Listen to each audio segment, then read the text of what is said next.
Name of Allah almighty, the most gracious, the most merciful. Respected, आपको मैंने काम दिया था, ये था डिस्कोर्स एनालिसिस से रिलेटेड। ये जो मैंने आपको आर्टिकल दिया था ना, ये डिस्कोर्स एनालिसिस है। देखिए, language, meaning, context and functional communications. तो ये एक आर्टिकल था और इसमें बताया गया है कि ओवरऑल इसमें बताया गया है कि जो अफेजिया है लैंग्वेज टू, एक तो लैंग्वेज है ना जो वैसे हम डिस्कोर्स को देखते हैं, but over here it is regarded linguistic aphasia. You know that if we discuss aphasiology, so in aphasiology we study different kind of language impairment and obstruction when we speak. There are two main scientists, they have worked, and their work is named with, you could say, Broca-aphasia and Wernicke aphasia. So Wernicke aphasia ये होता है, it is related to impressive, it's not expressive. So Broca-aphasia, that is related to left side of brain, and it is related to expressive aphasia. You are unable to express something. So in impressive, if you've got a fluent aphasia, impressive aphasia, or you could say aphasia related to the right side of brain, it will be related as Wernicke's aphasia, and they are named respectively expressive and impressive. यानी जो right side का brain का issue है वो जाना जाएगा as a impressive aphasia, okay, related to your receptions and impressive and something like that, reception, but expression is something else. तो ये दो तरह के अफेजियाज़ हैं। इसके अलावा और भी बहुत सारे अफेजियाज़ जो हैं, अफेजियाज़ को हम इस आर्टिकल के अंदर डिस्कस किया गया और इसमें प्रैक्टिकली बताया गया कि एक शख्स है, उसको एक अफेजिया है और उसका जो स्पीच पैथोलॉजिस्ट है वो उससे डिस्कस कर रहा है। मिसाल के तौर पर ये देखिएगा, फ्लुएंट अफेजिया में ये होगा कि ये ऐसा अफेजिया है, इसमें आपके मुंह से ज़्यादा फास्टली चीज़ें निकलती हैं और सुनने वाला समझ नहीं पाता।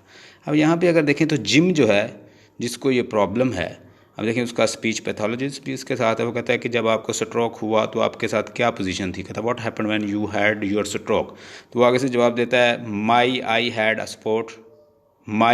अ सपोर्ट, यानी स्ट्रोक कहना था, उसने सपोर्ट कह दिया, यानी ये उसको फ्लुएंट अफेजिया हो, यानी वो बहुत तेज़ी से उसके मुंह से चीज़ें निकल जाती हैं। I'm going on a little bit and got straight up and then I went, यानी वो like a leap and। अब देखें फिर उसका बेटा भी है उसके साथ, वो यहाँ पे ये लिखा हुआ है। तो क्रिस द डॉक्टर, फिर डॉक्टर के पास, to the place one, what the place is, अब देखें द पॉलीक्लिनिक। उसके बाद नीचे देखें जिम का जो डायलॉग है और वो आगे कहता है कि या and then ordinary lead hard me,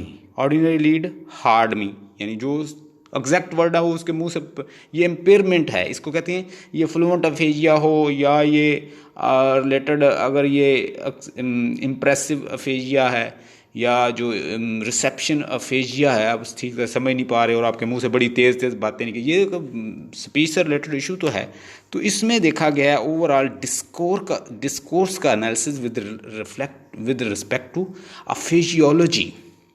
so it is seen with respect to aphasiology. ये इसका कंक्लूजन है, ये बड़ा ज़बरदस्त था। ये आपने मुझे इसके पढ़ के, ये आपको बड़ा इसका फ़ायदा होना था, लेकिन आपने इसको स्टडी नहीं किया।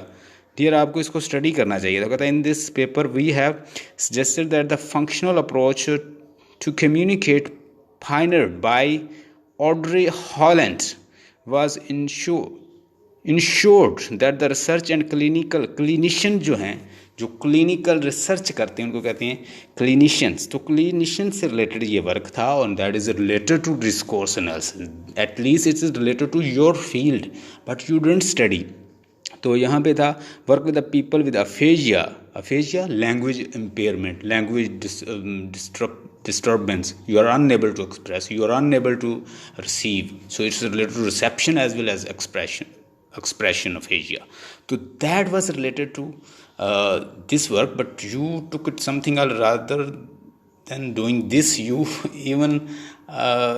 even summarized my work that was done already, that was done by me.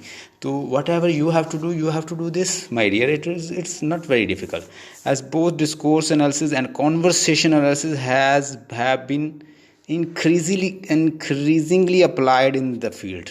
We believe that further unpacking and clarification of the speech skill and behavior which contribute to the functional communications.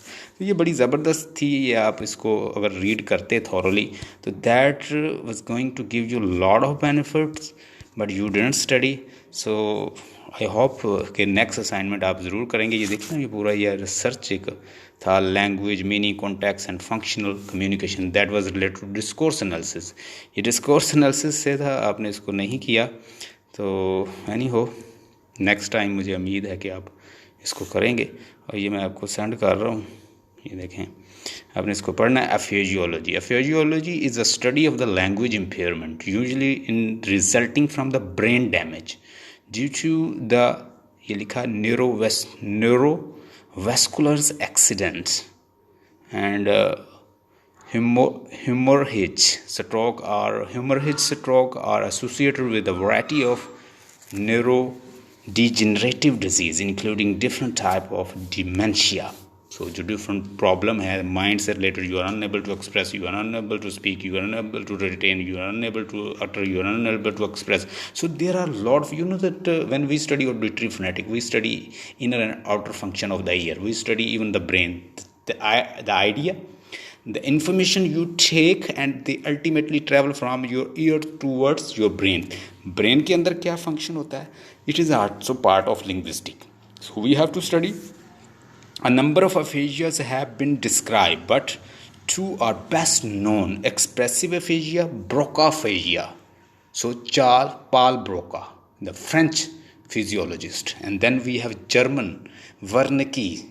ये sensory aphasia related to your it's related to, one is related to expressive and other is related to receptive. So receptive, sensory, and almost all as well as related to your expressive aphasias. I hope you understood this message and you will try to do work in future. क्योंकि मैं जो चीज़ आपको send करता हूँ ये अपने mind में रखिएगा, मैं उससे पहले पढ़ता हूँ, मैंने उस पर वर्क किया होता है. तो नेक्स्ट टाइम जो मैं आपको असाइनमेंट दूँ, आपने कोशिश करना है कि उसको आप फॉलो करें, so that you can proceed further. Stay blessed and have a nice time.